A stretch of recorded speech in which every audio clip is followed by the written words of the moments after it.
नमस्कार। जीवन में अक्सर सुना जाता है और शास्त्रों में भी ऐसा ही वर्णन है कि कर्म हमारा पीछा सदैव करते हैं। हम जैसी भावना रखते हैं, जैसे हम अपने आचरण रखते हैं और जैसा हम कर्म करते हैं, वही हमारे जीवन में घटित होता है। जैसी हम सोच रखते हैं वैसे ही हमारे इर्द गिर्द वैसा ही माहौल बनने लगता है, वैसा ही हमें मिलने लगता है। जैसे हम अ, अगर किसी चीज़ को अगर हम अच्छा सोचते हैं तो निश्चित तौर पे एक दिन वो हमें अच्छे से अच्छा मिलने लगता है। और यदि हम किसी चीज़ को लेकर बुरा सोचने लगते हैं, निगेटिव सोचने लगते हैं, तो निश्चित तौर पे वो धीरे धीरे वो निगेटिव ही मिलने लगता है। तो प्रयास कीजिए कि आप अच्छा सोचें। कभी अगर गलत ख्याल आता भी है तो आप उस समय तुरंत ही कहिए, हे प्रभु तुम जानो, और तुरंत उस बात को झिटक दीजिए। अपने अंदर कोई भी अपने विचारों में निगेटिविटी की जगह ही मत दीजिए, स्थान ही ना दीजिए, और अपने जीवन को अपने ही सोच से बेहतर बनाइए।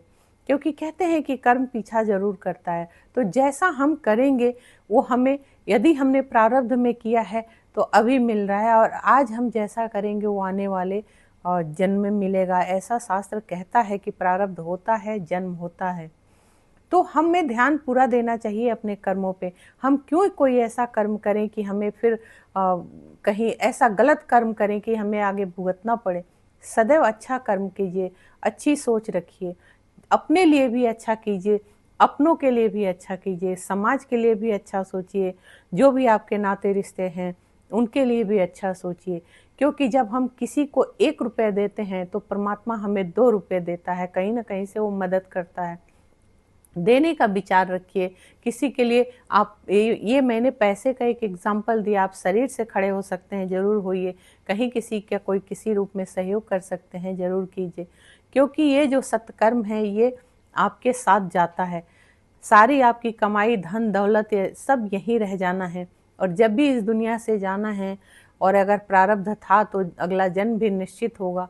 तो हमें अपने ही कर्मों की गठरी लेकर जाना है, और उसी के हिसाब से पुनः हमारी अगली जर्नी शुरू होनी है। तो हम अपने कर्मों को अगर विशेष ध्यान दें, अपने कर्मों को बहुत उत्तम और उच्च क्वालिटी का रखें, तो हमें अगला आने वाला जीवन भी उसी वैसा ही अच्छा परिवार मिलेगा, वैसा ही जीवन मिलेगा। तो इसका जरूर ख्याल रखें, कर्मों का विशेष ध्यान रखें। कर्म हमारे लिए बहुत मायने रखते हैं। फिर मिलते हैं। हरे कृष्ण।